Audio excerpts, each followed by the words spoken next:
Hello, everyone, and welcome to today's show. I have a great guest for you. I know you guys love talking about and listening to this topic. So my guest today is Carole Obley, and she is the author of 3 books we have here: Embracing Ties That Bind, I'm Still With You, and Soul to Soul Connections, actually 4 books, and her newest book that just came out, Wisdom from the Spirit World.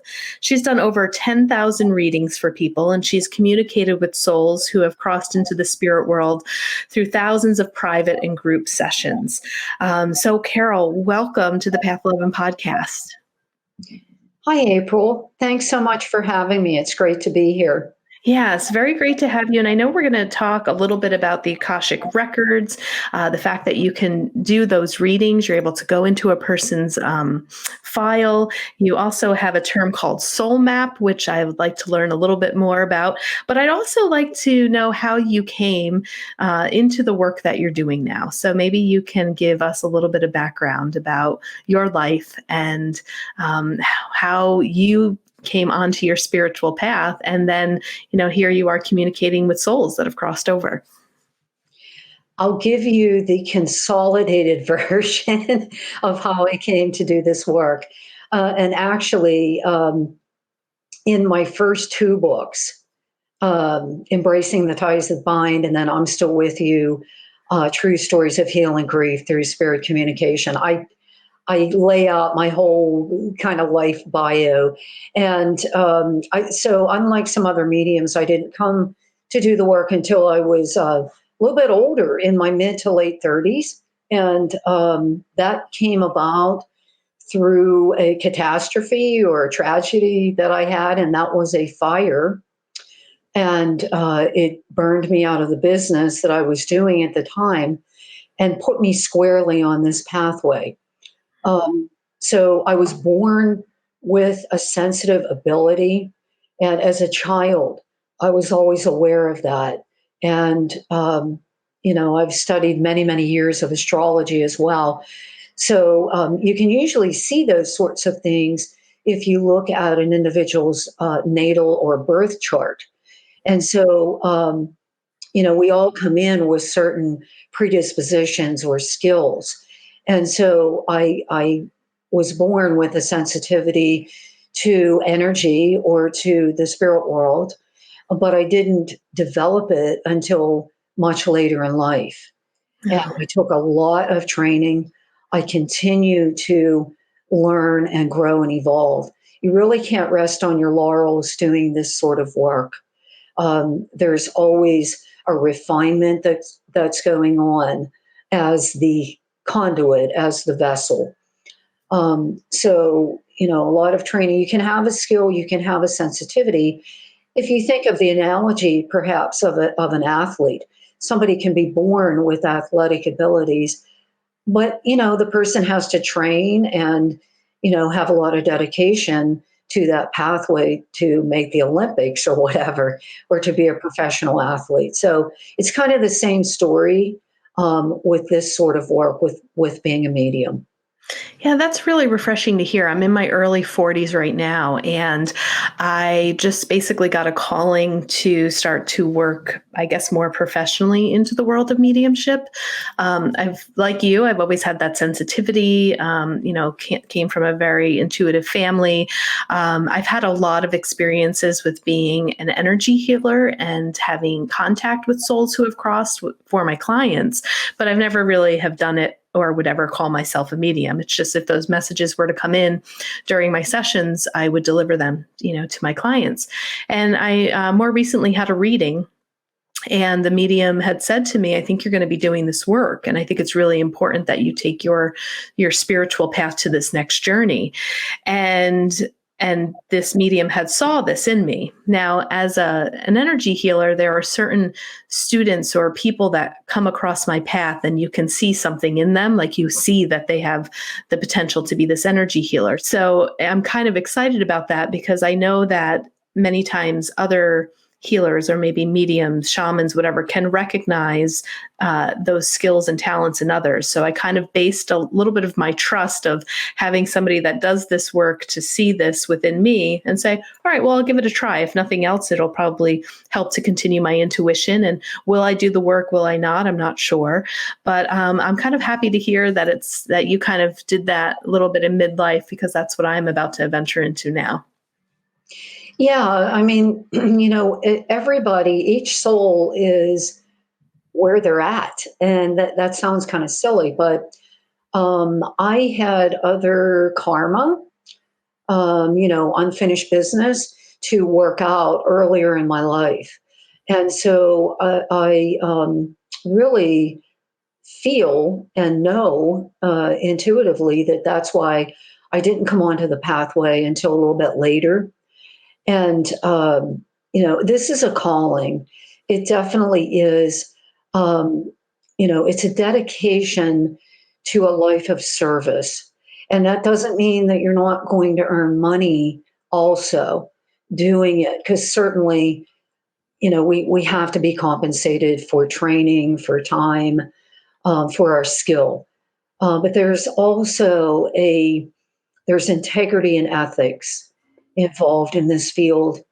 And I can feel just by talking with you for 5 minutes that you have those qualities. And interestingly, I want to comment on this too, April. I started many years ago with energy healing. I was highly trained with spiritual healing. I took a lot of training on that. I volunteered for about a decade doing hands-on healing at a healing sanctuary and a metaphysical center that is near where I live. So that's how I started. And I'm also a Reiki master. For those who don't know, Reiki is a Japanese healing modality, where the healer, so to speak, is the conduit for universal life energy. We start where we start. And what that does is it opens up the consciousness to a service orientation and to embrace these things called the inner senses, which I'm sure most of your listeners have heard of. And we've all heard of clairvoyance, which means seeing.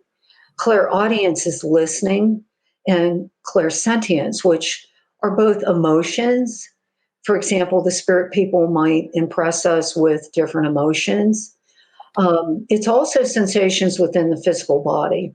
For example, if someone passed, from a big heart attack, when I am doing readings, I will get the thought of, a tightness or a restriction in the chest. Doesn't actually happen, but that's an example of clairsentience.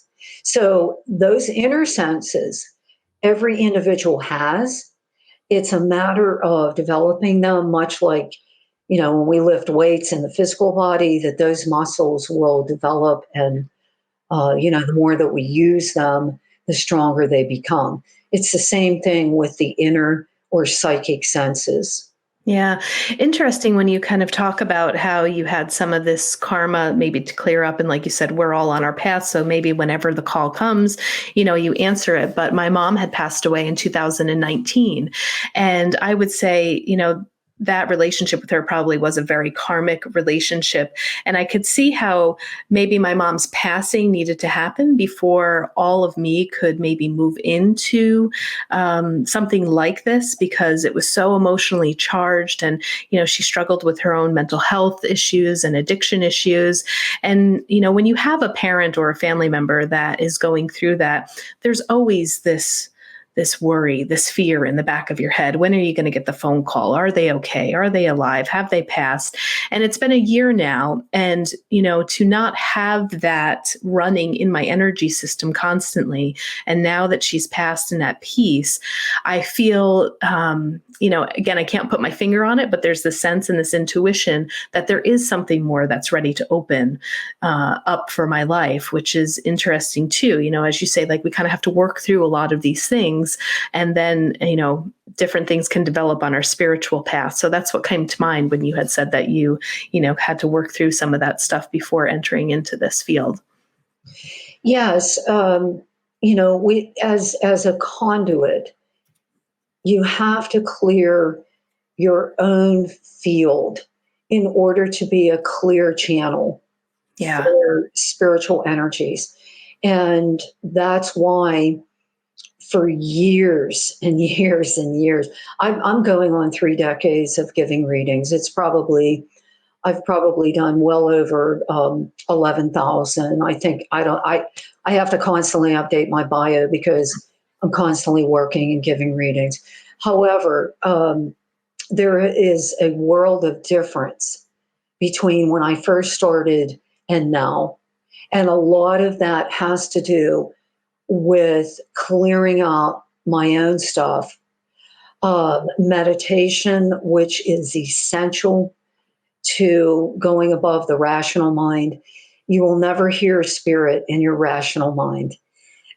It's in the spirit mind. And when I teach mediumship, because I'll be starting my 6-part module next week with Foundations of Mediumship, I really emphasize the importance of meditation. And it doesn't mean, you're going to go off and sit on a satin pillow somewhere and sit in, complex poses. Meditation is simply, closing your eyes where you're at, focusing on the breath. It's called mindfulness, and allowing your attention to go away from the rational mind. Yeah. And that helps to clear out a lot of things.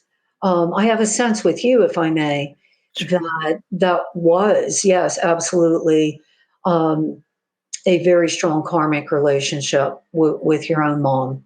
And sometimes, well, almost all the time, and I'm going to bring up this topic of the Akashic Files because I do write the whole first section of Wisdom from the Spirit World, which is my latest book, is dedicated to talking about these things called the Akashic Files. The Akashic Files are energetic records, energetic imprints, if you will, of everything that our souls have done since the beginning of time, whenever that was. And so these karmic relationships that we have with parents, with spouses, with friends, with employers, it's always amazing to me, what we've planned before we've come here and how magnetically we're drawn to those souls if they're not in our family. But I will tell you that the experience that I have in doing many, many readings and along with Akashic File readings is that we do, in fact, plan to experience certain things. We don't grow when things are going good. We're a stubborn lot. Human beings, when our back is up against the wall, when we experience suffering, when we experience challenges, that's our time to evolve and grow. And so your relationship with your mom, and for anyone who's listening, if you've had a difficult relationship with a parent or a sibling or whoever it might be, within that is the potential for growth. If we take off the blinders and we can reach down into that root and see what's going on there and what are the qualities, what are the lessons that are coming up for me in that particular relationship. Yeah, I always say she's been my best teacher. you Yeah. know, I mean, yeah, she really definitely taught me a lot and, gifted me probably with a lot of the sight that I have. Now, is a soul map similar to a soul contract, like you're saying in these karmic relationships or that we plan before we come in? I've heard the term soul contract. Is a soul map different or is it very similar and just a different terminology to be used? Yeah, well, in all of my books, I don't use the word contract. First off, I use blueprint. And the difference is Blueprints are more of an open design that the soul chooses. Again, we're talking now on a soul level, not on a personality level or on a conscious or rational mind level, but on a soul level. The blueprint is the intent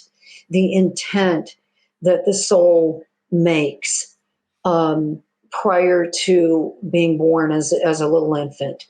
And the soul map it is sort of the navigation that each person possesses through this thing called intuition. Intuition is the compass. If we think of what is a map, well, it's a directional, thing that we have, and we can look at and go, okay, this is the direction I want to go into. This is the route that I need to take.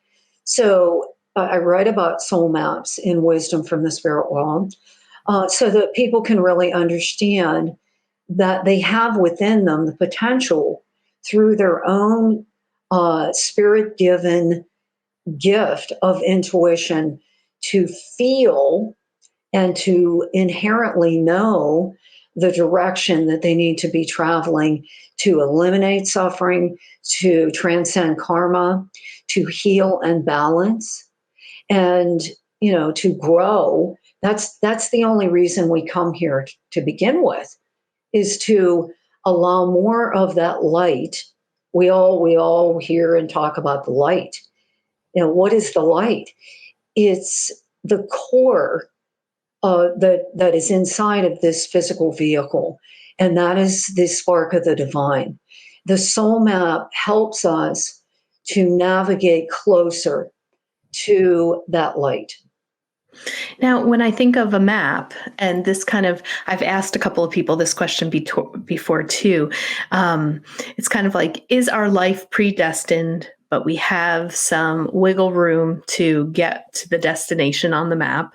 Where does free will come into play? Where, okay, here I am, point A, I want to get to point B, but I can take many different routes to get there. So there's a little bit of free will in which route I'd like to choose to get to my destination. So I guess I'd like to hear your perspective on that too. Do you really think that things are predestined? Is there this thing of free will that can change and shift the outcome of the destination that's on this map? What are your thoughts about that? I couldn't have explained that better than you. That's exactly right. A contract, if you think about a legal contract, there's no wiggle room in that. I mean, in a court of law, you take a contract that's been signed. Okay, here's the proof. These are the terms, and this is what it means. And that is precisely why I did not use, I don't talk about contracts, I talk about blueprints. Yeah. Why is that more open-ended? Because it's exactly what you said. There's wiggle room. There is choice in that. For example, I'm a person who learns, and all my life I've learned through somebody giving it an example. It makes it more clear, I guess. So say that I, as a soul, I haven't been born yet, and I decide, I really need more experience, and I need to evolve in the area of the quality of compassion. And so I put that in my blueprint.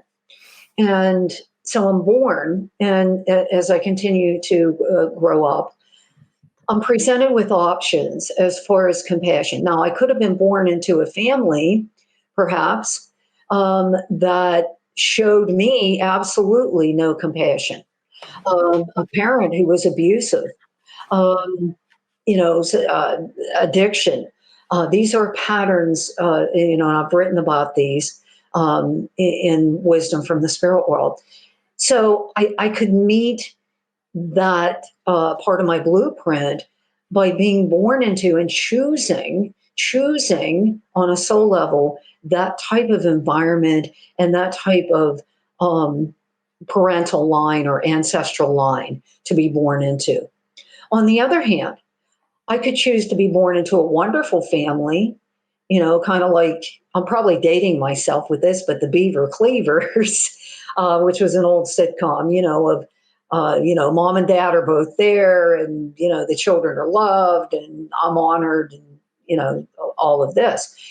And I could make a decision later on where I feel very pulled to work with abused and abandoned children or the elderly. I could go into the healthcare field. I could go into, being a medium. I can tell you personally that my compassion for people has been greatly expanded and amplified since I have done so many readings. People who are in grief, having lost a loved one, some of them quite tragic, overdoses, children who are lost, suicides, all of that sort of thing. That's where the wiggle room comes in, where we can have multiple, as you were saying, multiple pathways, multiple directions. And that is the value of free will. So, that's what I have personally seen. And I will tell you that in everything I've written in all 4 books, and I'm going to be starting another book soon, and in all of my readings and my teachings, I do not believe in determinism, but I know because I've seen it firsthand that we do, in fact, plan with these blueprints and these soul maps before we are born. Yeah, so interesting. And going back to a little bit of the Akashic records, what is the value in that? If people were to come for a reading, I think sometimes too, as I get older, I definitely have more respect for all of these different, I guess, abilities that people can have. And I kind of want to say too, I'm not sure why I'm feeling like I need to say this, but I'll say it. And maybe it's because you believe this too when you were talking about the ethics of this work and stuff that we need to do, is that I don't think it should be necessarily tapped into for fun. Oh, I want an Akashic reading. I want to know what my records say. Because I think sometimes people don't really understand the sacredness of this work or really understand like the information that might even be delivered to them or the knowledge that they could receive from somebody like you who is able to look into these records and to, if you're looking to get a reading of something like this, to do it with the intent of, or to have some sort of intent behind it rather than for entertainment purposes or, oh, I'm just curious. But, I'm wondering if the value for getting a reading like this is really to incorporate it, to hear what you would have to say about our Akashic records and somehow, some way use the information to better our lives or to help us understand something in the past that maybe we were stuck and couldn't heal. So I'd like you to talk about what the value of going into our Akashic records, what is the value of that? Yes, well, exactly as you said, years ago from the beginning, I would say to people, at that time, by the way, I had been trained to do past life regressions. And in the new book, I give a very remarkable, astonishing example of a gentleman who came to me for that sort of thing. And that was back in the day that I was actually doing regressions with people.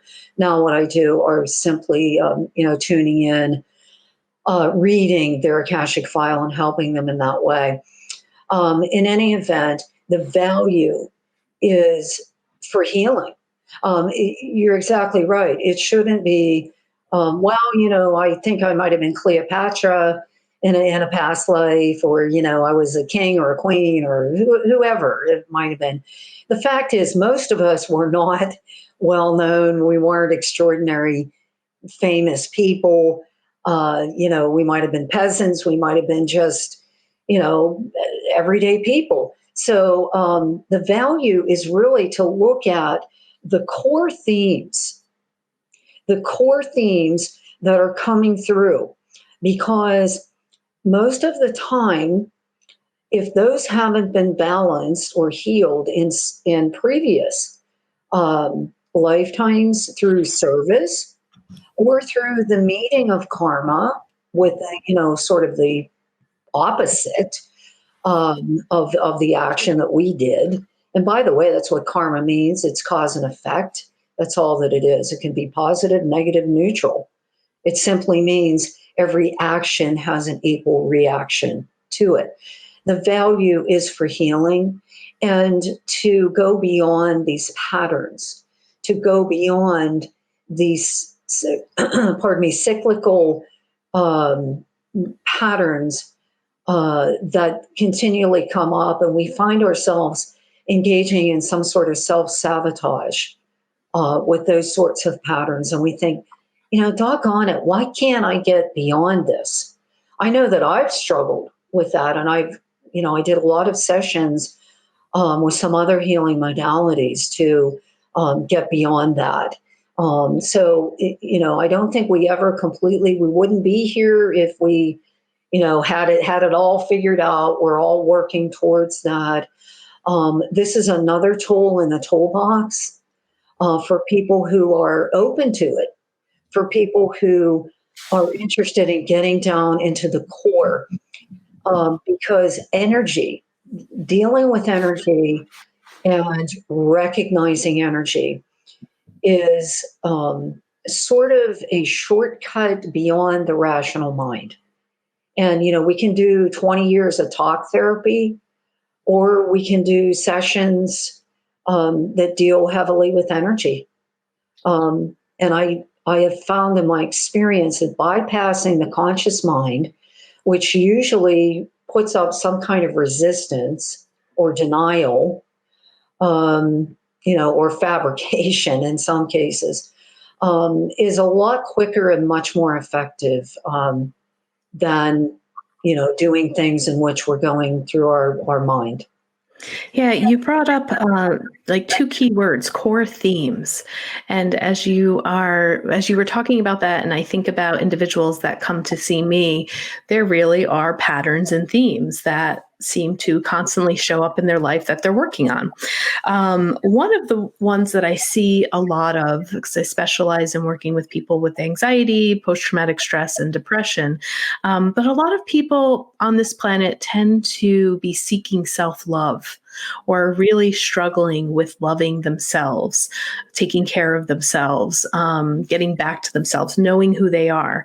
I'm wondering, as you do so many readings and have read so many people's Akashic records, do you notice certain themes that play out? And is there maybe anything that you could say today about anyone that is struggling with their self-esteem or ability to love themselves, or maybe struggling with depression, what that might be tied to in the Akashic records, if you have found a theme throughout your years of doing these readings? Usually some trauma involving the assertion of the self. And that is why I like to use astrology, and it's the type of astrology, and I've studied this, is called evolutionary astrology.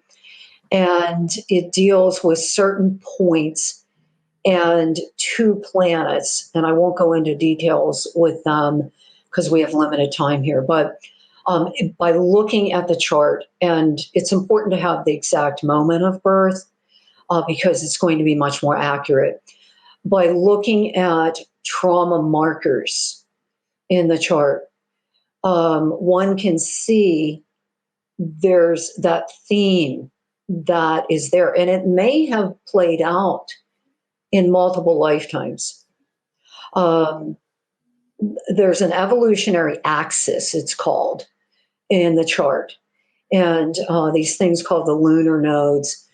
And not to get too technical with it in this broadcast, but those are very important to consider, and that's something that I use. It's another tool. It's another tool. I always use my own ability first, and my own developed through many years of doing this, of my sense, my gut feeling, what I might be seeing clairvoyantly, what I might be hearing through clairaudience about that person. Sometimes the person might have something that in, like, for example, in your personal story with a parent, and that theme, if you look at the ancestral inheritance, particularly through, for example, if it's on mom's side, in the natal chart, we would look at the moon, because the moon represents the biological mother. It also represents the individual's feeling predisposition. It also represents karmic instinctual patterns. So there's a lot that can be gleaned from looking at the birth chart of an individual. And I usually combine that with my own, mediumistic abilities. Long ago, and I just like to say this quickly, how did this even come about for me to be able to see the Akashic? Many years ago, I was sitting with people. I started doing readings, and I was doing what I call the big two. The big two are relationships and career or money. And so I'd be sitting giving readings. These were more psychic type readings, and all of a sudden, over the person's right shoulder, there would be a scene that I would come up.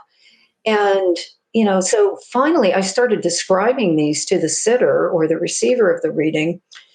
And the reactions I would get would be like, "Oh, that's funny." And whenever I hear that's That's funny, funny. that it's dead on, it's something, that's really resonating with them. And that's how it all began for me. And then I really, really did in-depth study of the Akashic. And then I took intensives on karmic astrology and how the birth chart reflects that. Our ancestral inheritance, also our soul's journey. So there's different themes. What you were saying, yes, that is a core theme about a person. Basically, that is so basic and so central of feeling unlovable. I can't imagine anything more core to an individual than that. And if we walk around for X number of years feeling that we're not worth anything, that impacts every aspect of life. So now that pattern, it could have originated who knows when, many lifetimes ago. And then it repeated in subsequent lifetimes and in between lifetimes, because, we are constantly evolving. Growth doesn't stop when physical life ends. In the spirit world, we're also learning and growing and healing. We could have came in with a parent who reflects that to us and really brings it right up in front of our face. I can't think of a more, the relationship between mother and child is so fundamental. And it's, that is our primary relationship with a father too.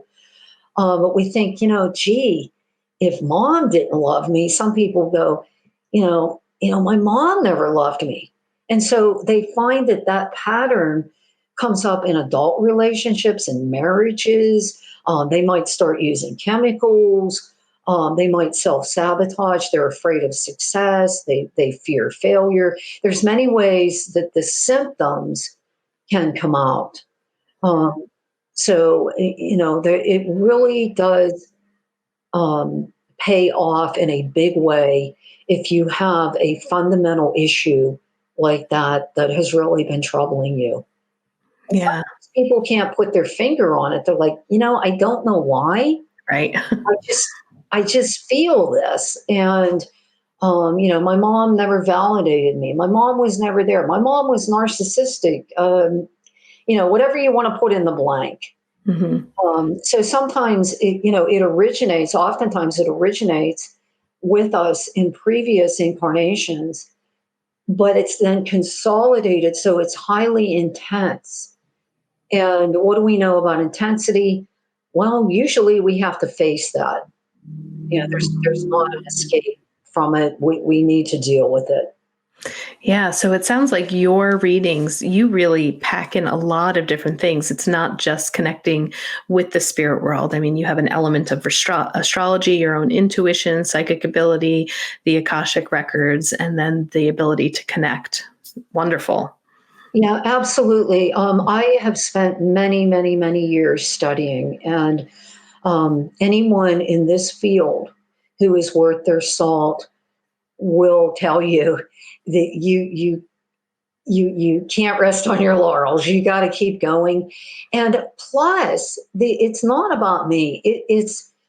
If the more that I study and the more that I can offer people, I can be of better service then to people. So that's why, I've studied astrology, probably a good at least 12 years, and I study it daily. I go online and look at video tutorials on astrology to learn more because astrology is highly complex. There's many layers to it. And I feel like, maybe I've just scratched the surface, but I definitely know enough to really help people knowing the symbolism in astrology. So I think it's a matter, the more that we want to refine ourselves as a conduit, the better service that we can offer others. Yeah. As they say, always a student, right? Always learning, always a student. Yeah, there is. I got news for everybody. There's no end. Yep, I say that too. I'm sure everybody listening, and I'm sure too with you, April, you've had the experience of going, the universe sends you another test. And you go, I thought I was finished with that. Absolutely. And then it comes up. And I always say every time that we feel that we've mastered something, like, the planet that represents that is Saturn. Saturn is the Lord of karma. He brings lessons to us. So Saturn will send tests to us and say, oh, okay, you think you've mastered that? Here's your final exam. And, Right. you have to say, oh, okay, gee, okay, so what choice do I have? If I want to pass the exam and move forward, I got to, confront this. Yeah.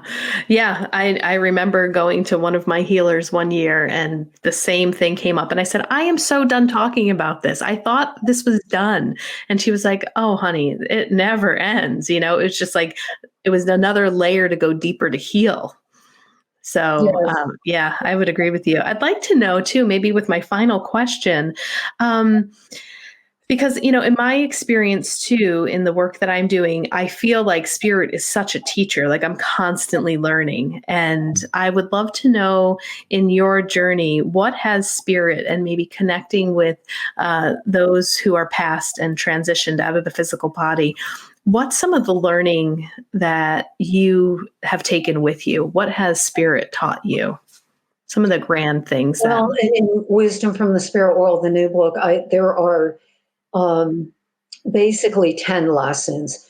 A big one is releasing the past accelerates our spiritual growth. That's one of the lessons that the spirit people have brought through time and time again. And what is that? It's this thing called forgiveness. So that is a major lesson. Another one would be our wounds do not diminish the light within. Hmm. What does that mean? Well, there's all kinds of wounds. The example that I give, and I've done many readings for people, the last couple of years, there's been many people who have died from opioid addiction. I've done many readings for parents, spouses, siblings who have lost loved ones to opioid addiction. Um, and people, sometimes it's this huge wake up call for them. So they can look at that as a wound. You can go into victim mentality, but that's not going to propel you forward. And having the awareness that anything we experience in life, any loss, any traumatic event, anything that we've experienced in the physical plane, really does not identify us as that perfect soul. It's an experience that we've had, but it doesn't limit or define us. So that's a good lesson. Another big one, those in spirit know about our thoughts and feelings. 100%. They are not out there somewhere. They're right here. The spirit world is right here. It's a matter of raising your antenna to hear it and to sense it. So it's not a place per se, it's a state of consciousness. Another lesson, and this is silly, but it's a very basic lesson. There is an afterlife because there are certain people who go, there's nothing that happens. When we die, that's it. And I can tell you that that's 100% incorrect. There is indeed an afterlife, and that's not a belief. I've seen it and experienced it directly. So those are some of the lessons, and I dedicate in the middle section of this book, I dedicate a chapter to each of the lessons, and to help people understand this is more from a spiritual perspective, because when those folks come through, when those souls, when those personalities come through, they are speaking from a spiritual perspective. Yes, do they come in with the personality for purposes of identification? Absolutely. But there's also a unique perspective that those in spirit can offer, and these guidelines for what really matters, what's really important. That's why I wrote the book, to help people understand what really matters. And, what kind of wisdom can somebody glean from having a reading, and from understanding, this higher perspective or different perspective. Yeah. And one other question, too. When you say that the spirit world is right here, it's here right now, what would you say to people that feel like they can't access their loved one, that they're trying to listen, they're trying to talk to their loved one who is transitioned, but they're not hearing anything, getting any signs, feeling connected? What causes that blockage, I guess you could say, from them being able to access Well, their loved one? there can be several things, and I'll just say these quickly. Sometimes people try too hard, and it's like, why aren't I getting this? Why aren't I getting this? I have many people, especially parents who have lost children, doesn't matter the age, they become very depressed or very frustrated because they're saying, why doesn't he or she come to me in a dream? I keep asking them to come to me, give me a dream visitation, give me signs, like through nature or dropping coins or numbers or whatever it can be. And sometimes the person is too close to the forest to see the trees. That's especially apropos for people who've lost kids.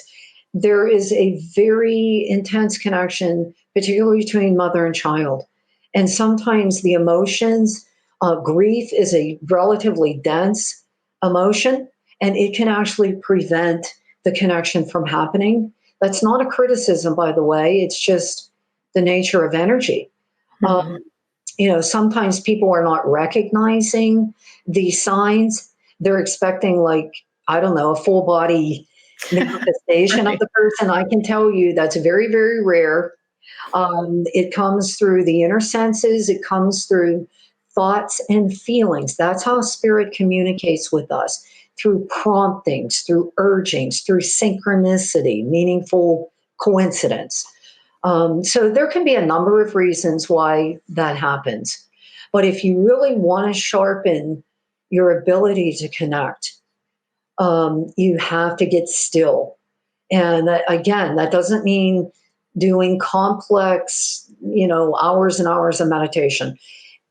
Practice 5 minutes at a time, maybe a couple of times a day, so that you get used to that state. We're so used to everything's busy, and what's going on social media, and what's going on here, and our phone is ringing, and you know everyone is so distracted that stillness seems alien.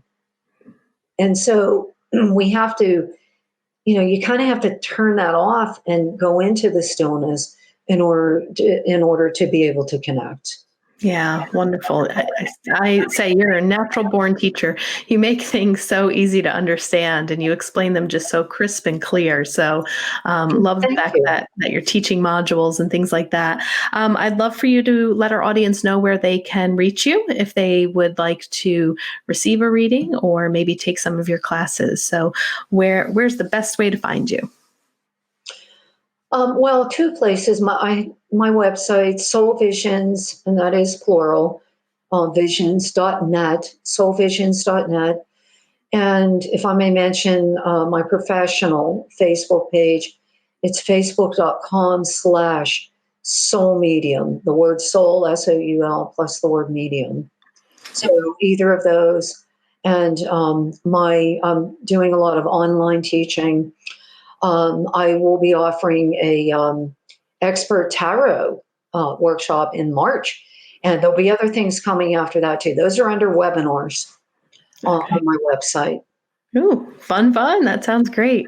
Well, Carole, thank you so much. You were a lovely guest, and it was really wonderful talking to you. I learned quite a bit, and I love the concept of the soul map instead of the contract because I love that flexibility that's there. So that's one of my big takeaways from you today as well. So thank you so much for being on the Path Love podcast. Thank you, April. Take care. All right, everyone. I hope you enjoyed that as much as I did. And I will talk to you guys and see you next time. Remember, you can watch these videos on Path 11 TV. If you're a visual person like me and you like to see who I'm talking to, we have the podcast up for free. You don't need a subscription. And you can see Carole's beautiful face and meet her that way. So thank you, everyone. And I will talk to you when I bring my next guest on. Take care, everyone.